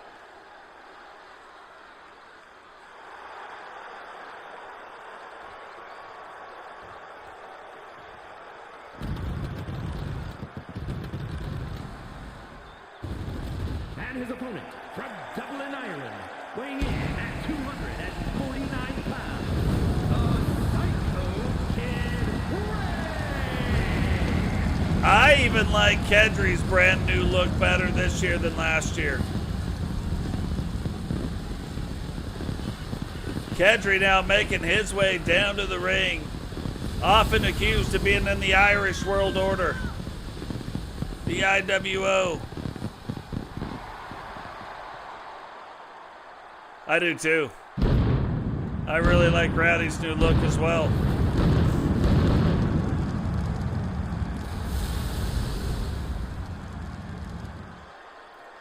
So Kedri trying to make and establish a place for himself here in WCW. No better person to try to do it against than Angel. Angel, a former world champion, still in the World Championship title hunt. So if Kedri can find a way to get a win here tonight, that would start to help him establish himself a lot better in the WCW. Kedri now taking it up to the top rope. Angel getting back to his feet.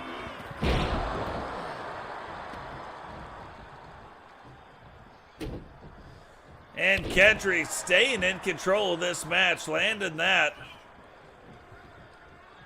Angel starting to get back to his feet, but look at that, playing a little bit of possum. But Kedri recovers in time to start to stay in control. And a crazy looking neck breaker right there. Kedri takes it up, and you know Kedri will use the entire ring against his opponent.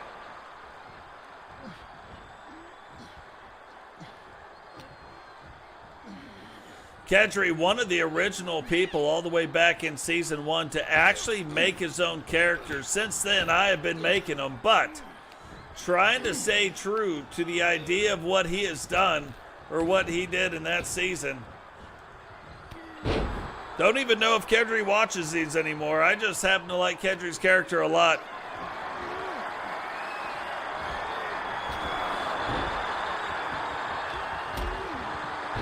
I have no doubt, Sentinel, you'll end up with that championship one of these days for sure. Angel now trying to get things turned back around. But look at this, Kedri getting out of the way, and again, just the things that Kedri does, somehow grabs them, reverse DDTs them off of that turnbuckle, and here's his finisher. The Irish car bomb.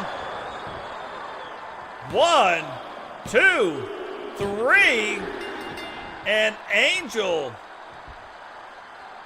for some reason. Here is your winner, the Psycho Kid.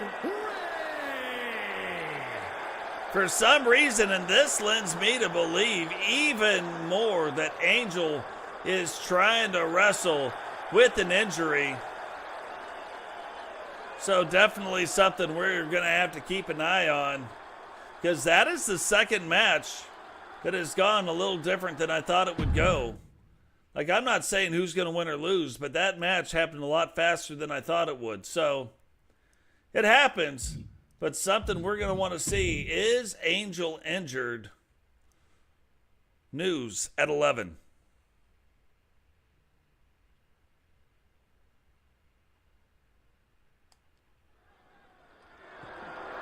The following contest is scheduled for one fall and is for the Universal Women's World Championship.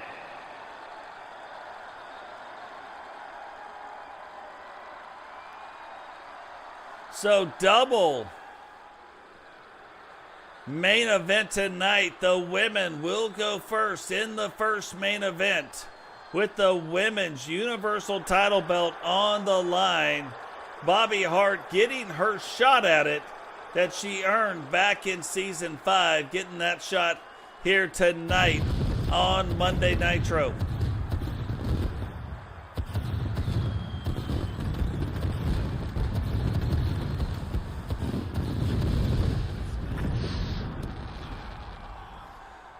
With that kind of an entrance, with that kind of pyro in the beginning, you would think that without a doubt, she had already won that title belt.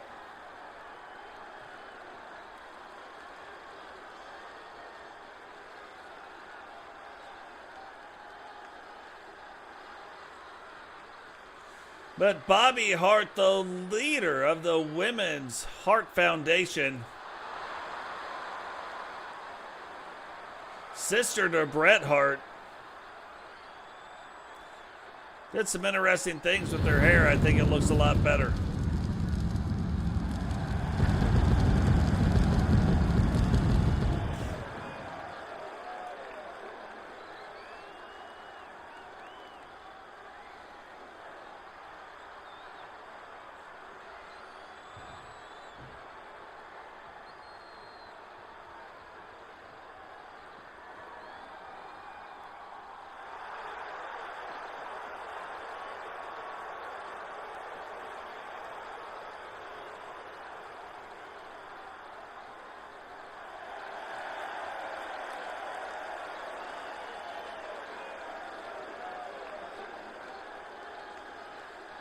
Shyanne has held on to this title belt for quite some time. Will she be able to defend it here tonight against Bobbi Hart and retain her Universal title? You know, we talk about like greatest champions. Again, we bring up Shyanne. Shyanne probably the greatest champion overall when you look at the different number of belts. And she hasn't lost all those belts. There are belts that she has vacated due to the rules of the league she was in, but not lost. So, you talk about the greatest world champion that we've seen. That has got to be Ozzy. But overall champion with all the different title belts and all the different things, that has got to be Shyanne. So, can Bobbi Hart really start making a name for herself here in the WCW and win this title belt here tonight? Remember, our very next pay-per-view event is going to be WrestleMania. That will be in the next 4 or 5 episodes. Who will be the Women's Universal Champion going in to the WrestleMania event? The first one ever in our Universe Mode. Introducing the challenger from Toronto, Ontario, Canada, Bobbi.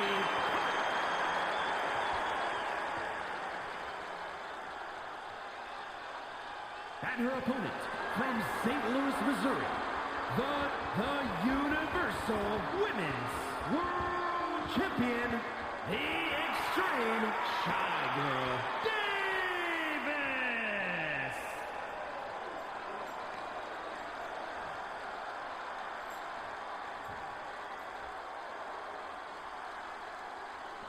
A lot more detail in the Universal Championship belt than there has been in any other year. We don't want to get too crazy with it, but we did add a lot of extra detail that looks like it's already in the belt, but we made sure it was etched in better.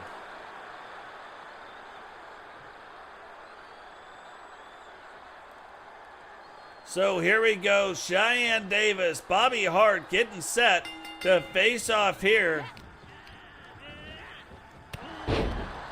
Can Bobbi Hart finally end the reign of Shyanne in the Universal Women's Division, or will Shyanne chalk up another win in her title reign? Bobbi Hart off to a fast start here so far. But if we know anything, Shyanne can end any one of these matches in about 2 moves, so you got to be careful. She will go from the setup to the finisher, and the match will be over, and you thought you were winning. Shyanne now backs up out of the way, playing a little bit of possum, using that time, that extra bit of time probably to gain a little bit of a breather. But Bobbi Hart also not having it, getting things turned right back around very quickly.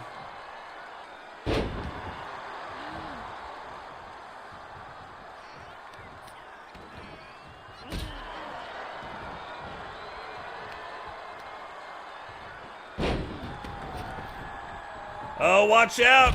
Shyanne never afraid to go through, in, around, or over those ropes. Now Shyanne starting to get a little bit more aggressive, probably sensing that it is going to take some aggression to win here tonight against Bobbi Hart and the Hart Foundation. Kind of shocking that neither one of these women took anybody else out with them in their faction.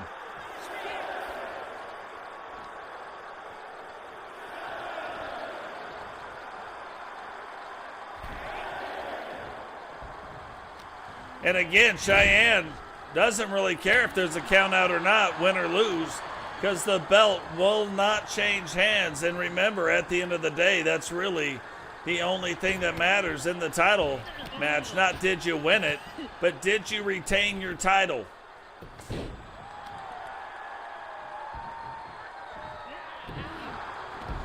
Got to watch, because Bobbi Hart will come up with some crazy moves. Hard to grapple against. Hard to grapple with. She is usually coming out on top when it's that. Now you put her in a street fight, does not fare quite as well. Goes, rolls the leg, 1, and only a 1 count.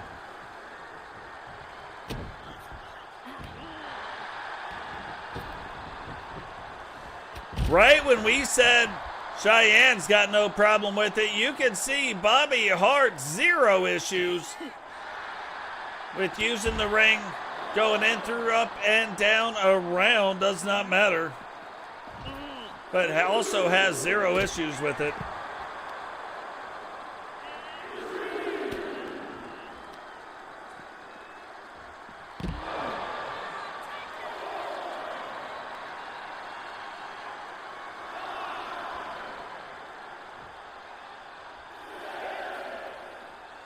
And look, you can tell Shyanne was kind of thinking about it.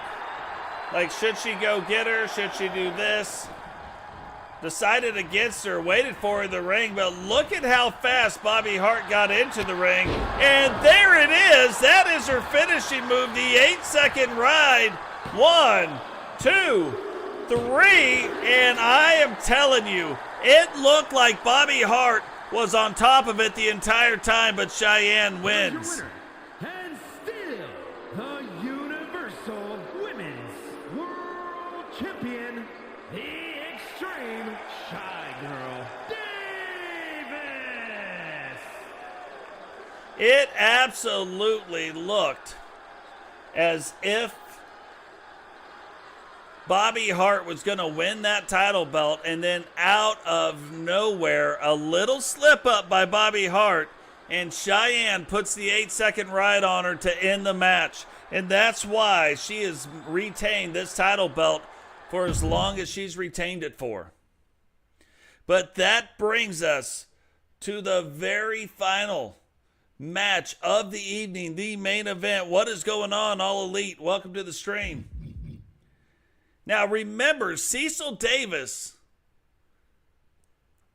was in an 8-man elimination match, and he pinned 7 other people to win the match. So he pinned everybody else to win the match. The first time ever in the history of our Universe Mode that has ever happened. He pinned somebody in an 8-man gauntlet eliminator match to win. Sting saw that and said, you know what, bro? I want to wrestle the best. That looked like the best right there. And Sting went out of his way to extend this title match to Cecil Davis. So Cecil will be going. This is an Iron Man match, and it's for the Universal World Heavyweight Championship. But we'll be going up against Sting for the Universal World Universal Championship. The thing about it is, though, this is a 15-minute Iron Man match. This match will go on for 15 minutes. The most pins, the most submissions win.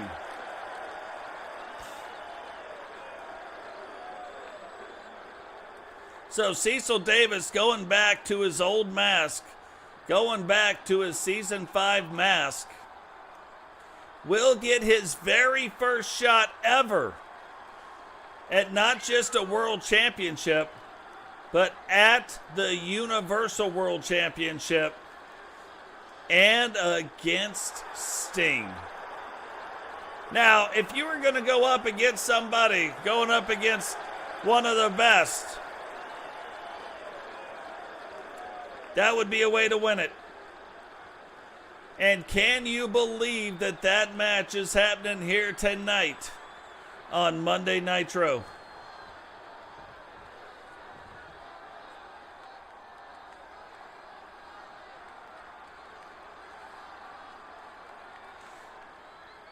Remember, too, all of our cause are downloadable.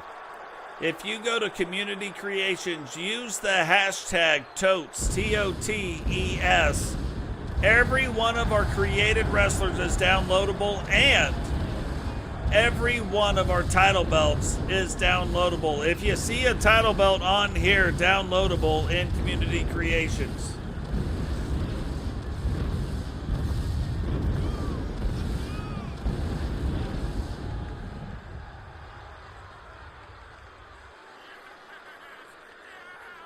And this is the part you wouldn't even want to be a part of. Sting letting you know you are next. You're the one who's been marked next.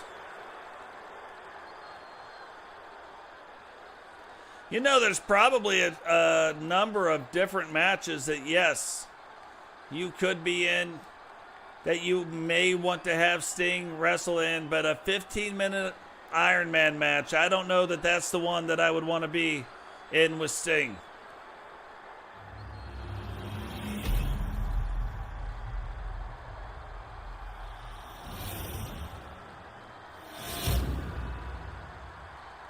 Introducing the challenger from St. Louis, Missouri, weighing in at 226 pounds, Cecil. Heck yeah, Rowdy.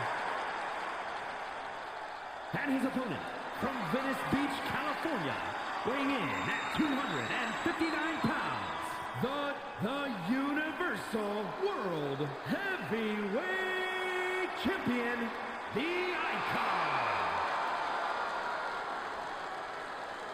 The Icon Sting gonna put that title belt on the line here tonight. Most of the time we do not see, we may see the Universal Champions wrestle, but we do not see those title belts on the line. Tonight, we have got to see not just the women's, but now also the men's Universal title belts be put on the line. Is Cecil Davis going to be able to take advantage of his very first world title shot ever? Or is he not? Part of the problem with this right here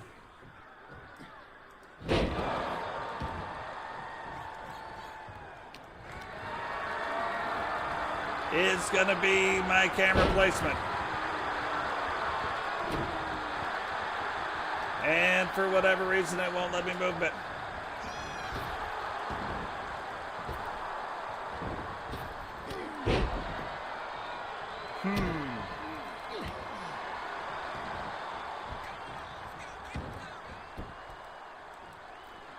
We're going to do that for this match. We're going to hide the face cam since it won't let me move it, so you can see the clock. And look at this already. Kempty getting involved, trying to get the referee not to look. And Cecil taking advantage. It's not like he doesn't notice all the guitar shards everywhere, so there is that. Sting now starting to get things turned back around. Big shoulder block. But look, this is where Cecil has kind of had the advantage, even in this last match. He is a very quick wrestler, so not a lot of power, but a lot of speed on his side.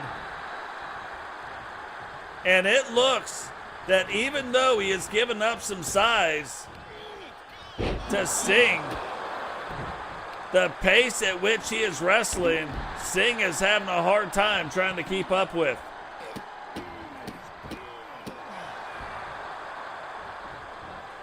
We are going to have to keep track, though, of how the match goes. Look, Sting already, first 2 minutes of the match, starting to lose that face paint. Normally it does not go that fast, but Cecil has been on another level and on another pace right now, trying to get things going on. Look at that. Cecil goes. He gets the chair and he puts it down. Gets on one side. Sting catches him riding dirty right there. Gets him, throws him back in the ring. Charles Robinson hasn't got out of it yet. And look at this. Kempty starting to remove that turnbuckle. Is Charles Robinson even going to see that? Or look at this. Oh, he throws Sting right in to that turnbuckle. So a great move on the part of Kempty. And Sting now trying to get it turned back around.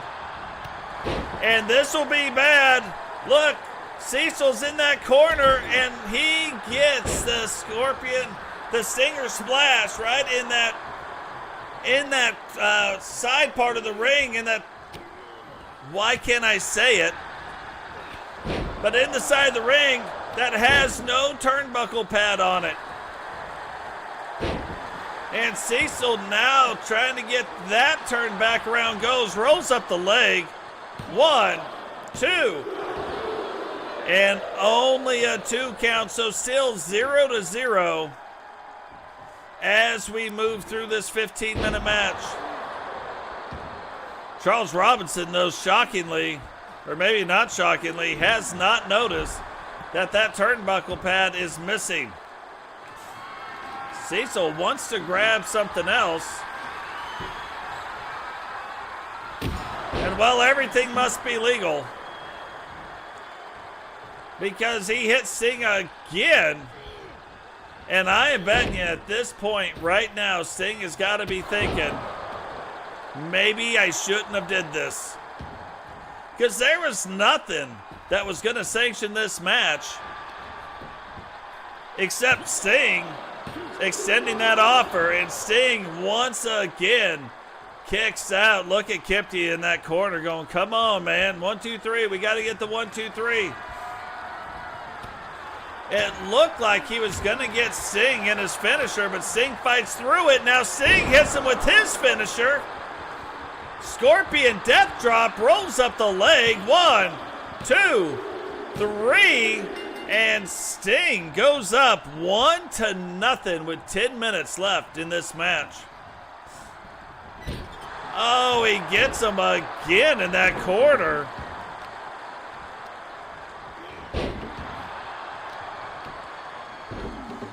And Cecil kind of had a lot of scene going on, but ever since that one pin, looks like Sting might be gaining the momentum in this match. Cecil rolls out, trying to get away from Sting. Sting, though, not having it, staying on top of him. Making sure the pacing of the match goes the way he wants it to go. Man, we have seen a lot of things here tonight already. We have seen blood on the mat for the first time ever. We have seen a Hell in the Cell match. We have seen a double title match. And we are now witnessing a 15-minute Iron Man match. Not the first one in the universe, but the first one here in this season.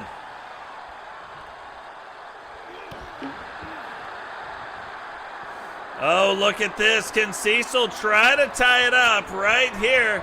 Picks him up. Pop-up powerbomb. Rolls the leg. 1, 2, 3. And that is a move that Cecil calls the breach. Guys, remember, while we have a chance here, drop a like on the video. Subscribe if you're new. Turn on the bell notification. Cecil now hits Sting with his own baseball bat. That is like insult to injury. Sting now trying to fight through it. Hits him with it again. The Scorpion death drop. And what is this? He's about to hit him with it one more time. When in Rome, hit him with it again. Cecil, though, fights through it, gets back to his feet.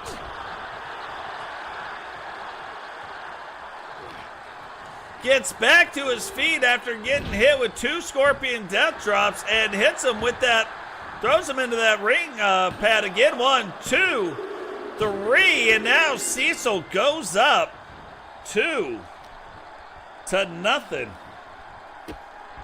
Or 2-1.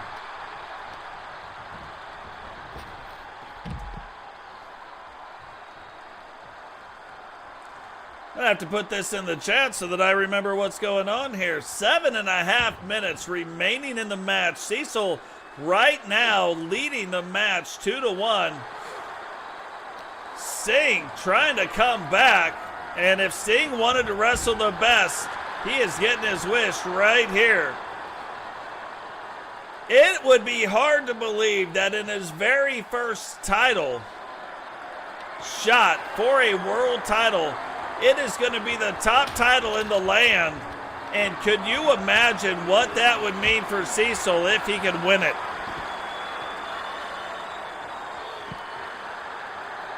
That is true. Don't feel like they're going to. Because it looks like they will, it doesn't feel like they're going to. 6 minutes. 6.5 minutes left in this match. Cecil still taking it to Sting.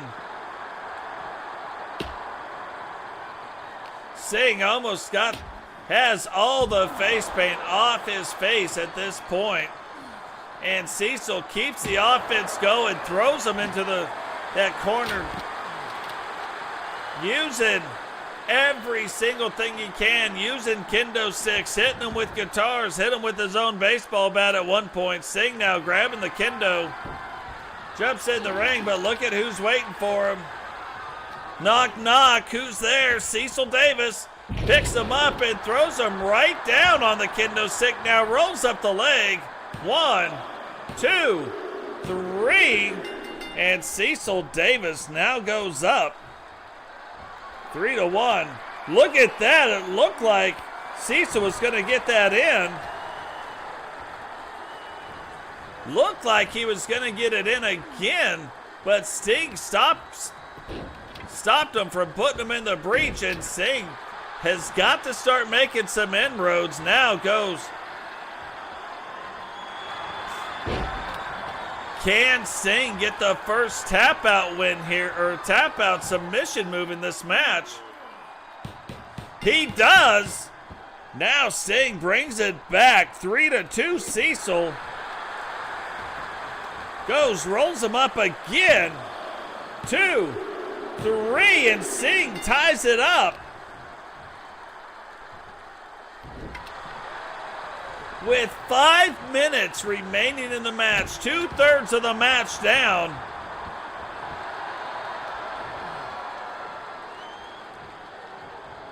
One-third of the match to go, and this is the part that matters.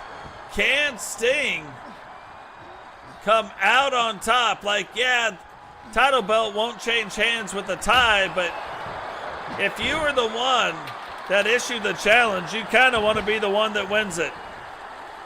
1, 2. And Sting now up 4-3.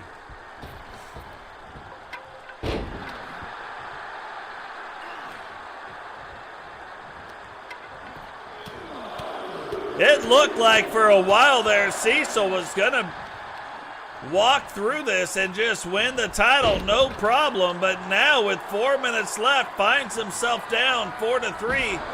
But he takes Sting's baseball bat and now starting to use it against Sting. Sting taking shot after shot with that baseball bat, finally rolls out of the ring. Cecil waiting on him, but look at that. Sting backed him up and then finally whips Cecil into the corner, and then he gets to work with the baseball bat.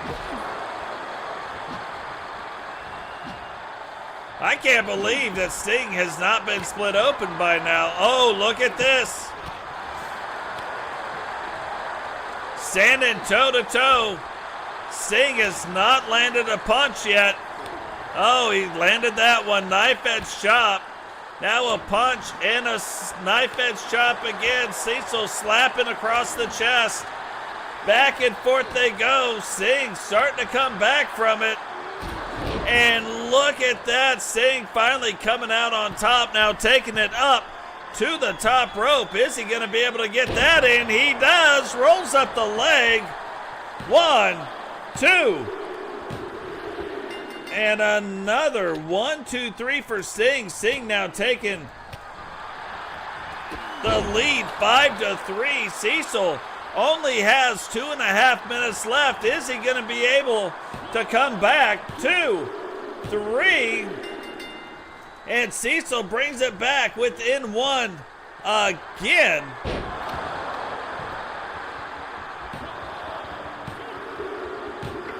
And now tied up one more time. I wrote that wrong in the chat.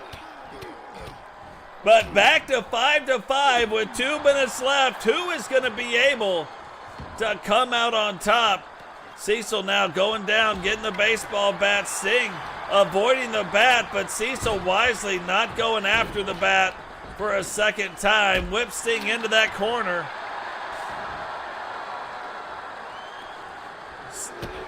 Oh, look, Sting fighting through it. Whip Cecil into the corner again. Stinger splash.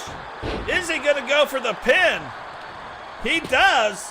1.5 minutes left. 2, 3, and Sting goes up 6-5.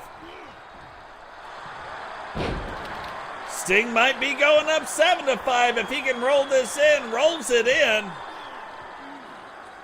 And I don't think it's going to take long for Cecil to tap out, and it looks like it might be all over, but the crying for Cecil. 1 minute left. And here it is again, locking it in. And again makes them tap 8-5, and I don't think there's any coming back with less than a minute remaining. Big power bomb. And look, Sting just relentless. And you can see now why we only want to go with a 15-minute match. These matches can get super brutal. Is Sting going to try to get one more pin in before the time is up? Hits him, rolls him up. 1, 2, 3.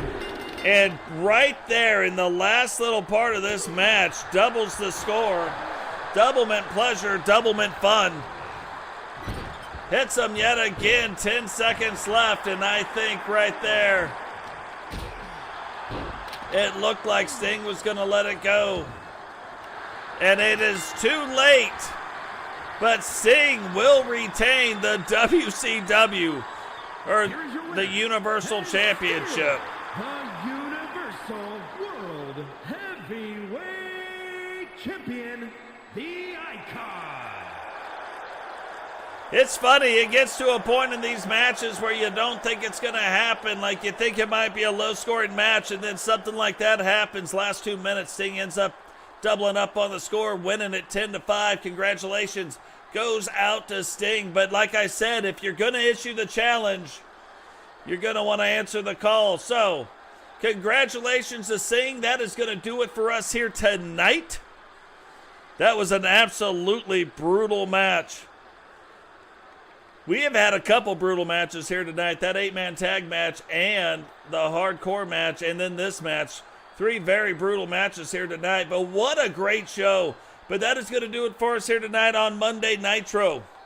Remember, drop a like on the video, subscribe if you're new, turn on the bell notification so you don't miss any time we go live, and share the video. There are memberships available. If you want to support the channel that way, become a member of the Bark Squad. We have a $6.99 and a $10.99 monthly option. You can do that. Very much appreciated. We are very, very, very, very close. I can't say how close that is, but very close to starting our very first title belt giveaway. That is going to happen sooner than later. And that's all due to you. The more members we get, the more we can do it, the faster we can do it. But all I need you to do is hit the subscribe button, interact in the chat, and I will catch all of you guys in the next one. Peace.